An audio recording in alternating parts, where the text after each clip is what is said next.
Est-ce que ça vous arrive des fois de vous lever et de vous dire « Il faut que je me fasse une robe pour pouvoir faire semblant d'être en Italie et de cueillir des raisins à longueur de journée sous un soleil doré, loin du temps et de mes responsabilités? » C'est la raison pour laquelle cette vidéo existe.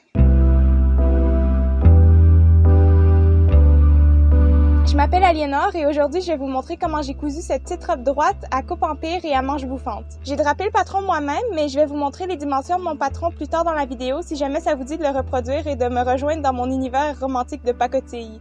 Allez, c'est parti!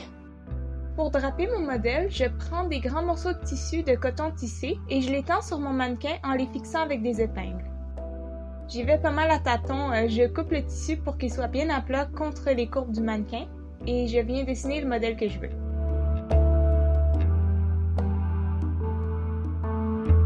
Parce que je veux un modèle symétrique, je drape qu'un seul côté. J'ai drapé ici le devant du haut avec un col carré, un V inversé sous la poitrine et 2 plis pour l'ajuster. J'ai aussi drapé une jupe droite qui tombe au-dessus du genou et le panneau du dos qui est ajusté à l'aide d'une pince. Voici tous les morceaux que j'ai découpés le long des lignes que j'ai dessinées. Ensuite, j'ai retracé mes morceaux sur du papier à patron et j'ai ajouté des marges d'1 cm.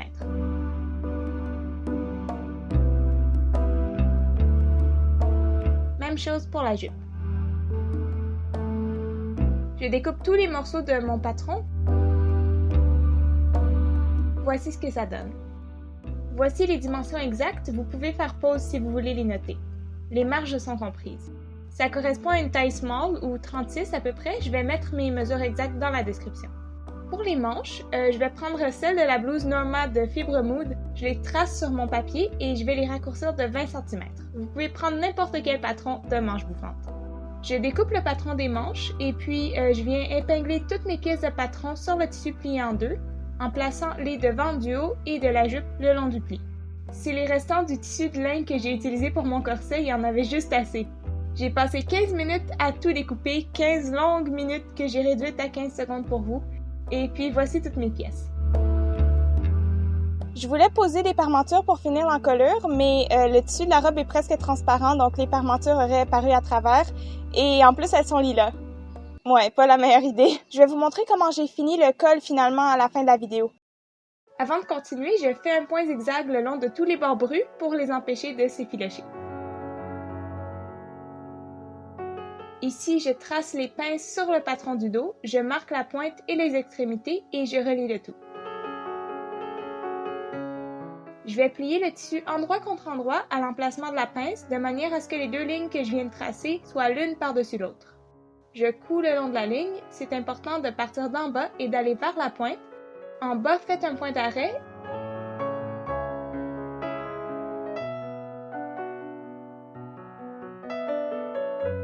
Et à la pointe, attachez les fils en un double nœud. Je repasse la pince pour l'aplatir, le tissu pointe vers le milieu du dos. Pour le devant, je marque le bas des plis sur le tissu et je fais ça des deux côtés en retournant le patron.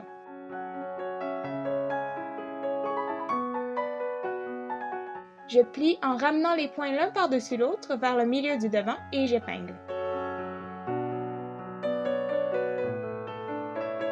Je vais piquer le long du bas des plis avec un point droit pour les fixer en place.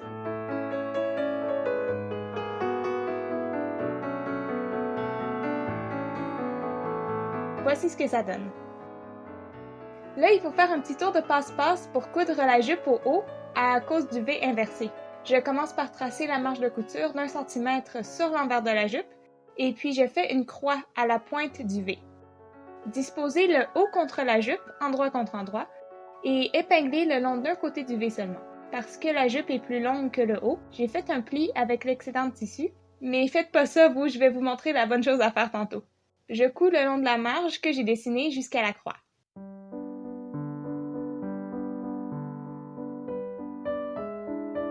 En arrivant à la croix, abaissez l'aiguille et faites pivoter le tout pour pouvoir coudre l'autre côté du V.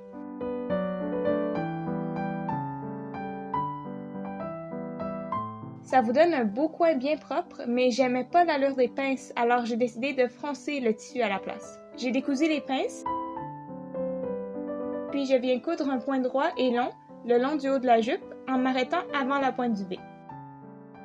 Je tire sur les fils pour créer des fronces et je recouds.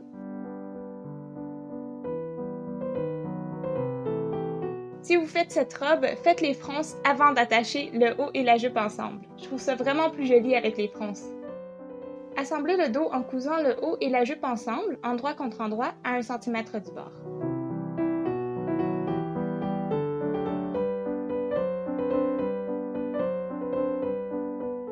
Ouvrez la couture en l'aplatissant avec le fer. Disposez maintenant les panneaux du dos contre celui du devant, endroit contre endroit, et assurez-vous de bien faire correspondre les coutures de la taille. Piquez les coutures des côtés à 1 cm du bord.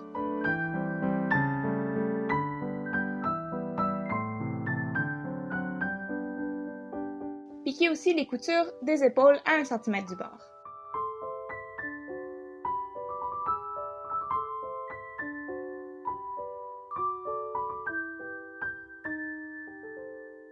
Pour les manches, commencez par les plier en deux, endroit contre endroit, et cousez-les en un tube comme ceci à 1 cm du bord.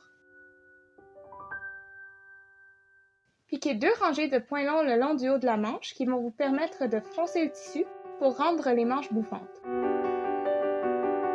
Vous avez qu'à tirer sur les fils et à bien répartir les fronces. Ensuite, insérez la manche à l'endroit dans la manchure qui est à l'envers. Assurez-vous de faire correspondre les coutures à l'aisselle et épingler tout le long. Cousez à 1 cm du bord.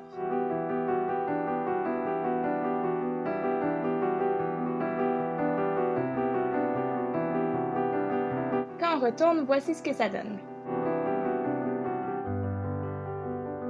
Ourlez les manches en repliant le bord brut 2 fois.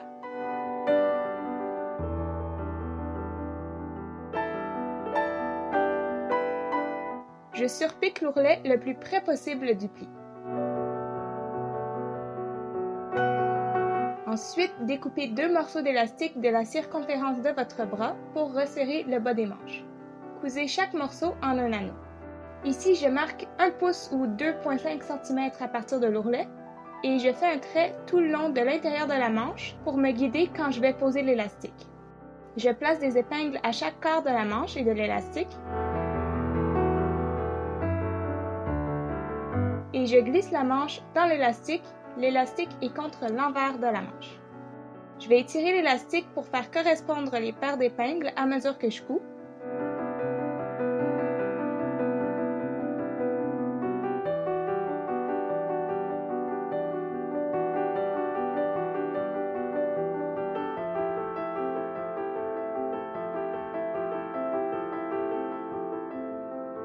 Et voici le résultat. Laissez l'élastique se détendre un peu, il devrait se resserrer. Ici, je referme la robe à l'arrière, endroit contre endroit, toujours en faisant correspondre les coutures à la taille. Je marque la longueur de la fermeture éclair que je vais poser. Je vais coudre jusqu'au trait avec un point régulier, faire un point d'arrêt et continuer jusqu'en haut avec un point long. Donc, je couds avec un point régulier. Je fais marche arrière et je continue avec un point long. Je viens ouvrir la couture avec le fer et je pose ma fermeture éclair en alignant les dents contre la couture. J'épingle puis je vais coudre tout autour de la fermeture. Je vais utiliser mon pied presseur à fermeture éclair pour ça.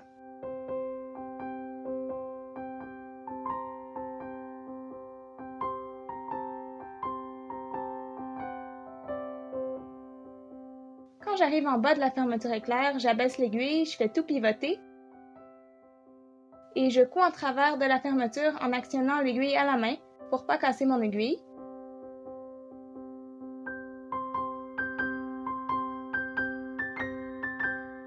Et je remonte de l'autre côté. Je défais les points longs avec mon découseur pour libérer la glissière. Il me reste qu'à ourler les bords bruts restants en les repliant 2 fois comme je l'ai fait pour le bas des manches. Et la robe est finie!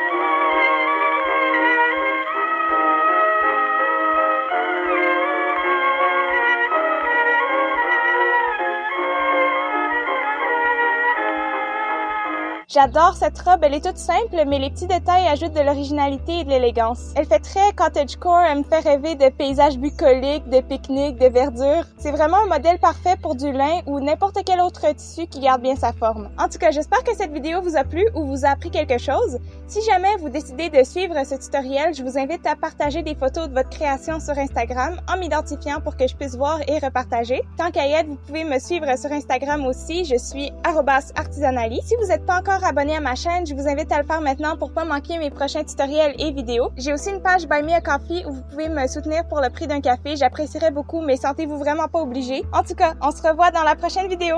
Au revoir!